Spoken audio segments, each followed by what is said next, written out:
Sarin, good morning. Morning ലൈവാ? ലൈവാണ്. ഞങ്ങൾ ഇനി election നമസ്കാരം എല്ലാവർക്കും. കഴിഞ്ഞ ഏറ്റവും ലൈവ് ആയിട്ടുള്ള ഒരു തെരഞ്ഞെടുപ്പാണല്ലോ ഇത്. അതെ അതെ, ഞാൻ അണിയറയിലാണ് കൂടുതൽ ലൈവായിരിക്കുന്നത്. അരങ്ങത്തും അണിയറയിലും അരങ്ങത്ത് ഉത്തരവാദിത്തപ്പെട്ടവരുണ്ട് അതിന്.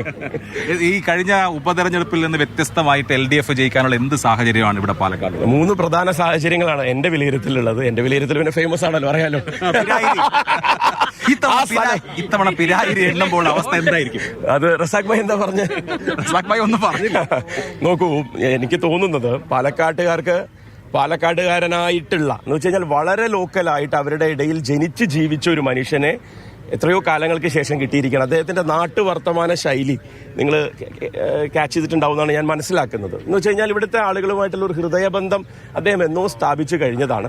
അത്തരം ഒരാളെ സ്ഥാനാർത്ഥിയായി അവതരിപ്പിക്കുന്നതിലൂടെ കിട്ടിയിരിക്കുന്ന പ്രത്യേകമായിട്ടുള്ള ഒരു മുൻതൂക്കം ഇത്തവണ LDFനുണ്ട്. അതാണ് ആദ്യത്തെ ഘടകം. രണ്ടാമത്തെ ഘടകം, രമേശ് പിഷാരടി എന്ന് പറയുന്ന സ്ഥാനാർത്ഥിയെ UDF അവതരിപ്പിച്ചതിലൂടെ ഞങ്ങൾക്ക് ലഭിച്ചതാണ്.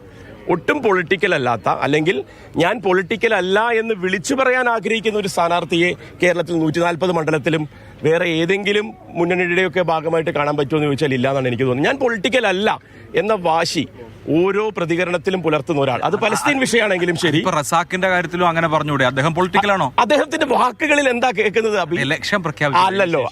അതല്ല, അദ്ദേഹം പൊതുപ്രവർത്തകനല്ലായിരുന്നു. അദ്ദേഹം KHRയുടെ സംഘാടകൻ എന്നുള്ള രീതിയിൽ അദ്ദേഹത്തിന്റെ ഇടപെടലുകളിൽ സംഘടനയ്ക്ക് വേണ്ടി നടത്തിയതിലെല്ലാം പൊളിറ്റിക്സ് എന്ന് പറഞ്ഞാൽ എന്താ, ഒരു കാര്യത്തിന് വേണ്ടി നിലപാടെടുക്കുന്ന നിലകൊള്ളുന്ന ആളെന്നാണ്. KHRയ്ക്ക് വേണ്ടി അദ്ദേഹം എടുത്ത നിലപാടുകളും നിലകൊള്ളലുകളും സമൂഹത്തിന് മുന്നിലുണ്ട്.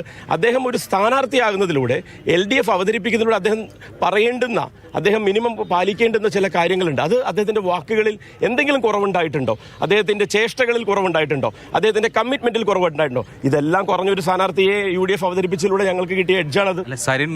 സരിൻ പിടിച്ചത്രയും വോട്ട് റസാഖ് പിടിച്ചില്ലെങ്കിലുള്ള പ്രശ്നം ഞാൻ പറയാം. ഈ ഡീൽ എന്നുള്ള ആരോപണം ഇപ്പൊ അത് ചെറിയ നിലയിലാണെങ്കിൽ അന്നത് പൊട്ടിത്തെറിയാവും. ആ ഡീലൊന്നും ഇവിടെ എന്താ പറയാ, ഈ പ്രയോഗം ഉണ്ടല്ലോ, ഈ ഡീൽ എന്നുള്ളത്, അതാണ് മൂന്നാമത്തെ കാര്യമായിട്ട് ഞാൻ പറയാൻ വന്നത്. ഈ പ്രയോഗമാണ് ഞങ്ങൾക്ക് വീണ് കിട്ടിയ അവസരം. ഈ ഡീൽ ഉണ്ട് എന്ന് പറയപ്പെടുന്ന, പേടിപ്പെടുത്താൻ ഉപയോഗിക്കുന്ന ഈ വാക്കുണ്ടല്ലോ, അതായത് BJP ജയിക്കുന്നതിന് വേണ്ടി എന്ന് എല്ലാ കാലത്തും UDF ഉപയോഗിച്ചിരുന്ന അവരുടെ ട്രംപ് കാർഡ്, ആ കാർഡ് ഞങ്ങൾ കീറിക്കളഞ്ഞിരിക്കുകയാണ്. ഇലക്ഷൻ എത്രയോ മുന്നേ തന്നെ, തെരഞ്ഞെടുപ്പ് വോട്ടെടുപ്പിന്റെ എത്രയോ മുന്നേ തന്നെ ആ കാർഡ് UDF ആയിട്ട് തന്നെ കീറാനുള്ള അവസരം ഞങ്ങൾക്ക് തന്നിരിക്കുകയാണ്. ജനങ്ങൾ അതോടുകൂടി ക്ലാരിറ്റിയിലേക്ക് വരികയാണ്. മതം പറയുക എന്നുള്ളതിന്റെ ഒരു രീതി എല്ലാ കാലത്തും ഇവിടെ അവർ അവലംബിച്ചിരുന്നു, അല്ലെങ്കിൽ അതായിരുന്നു അവരുടെ ഏറ്റവും വലിയ ഒരു റിസൾട്ടിലേക്കുള്ള കാര്യങ്ങൾക്ക് വേണ്ടി അവർ ഉപയോഗിച്ചിരുന്നത്. അതെന്തായാലും ഇത്തവണ നമുക്ക് മാറ്റിയെടുക്കാൻ സാധിച്ചു. തീർച്ചയായിട്ടും.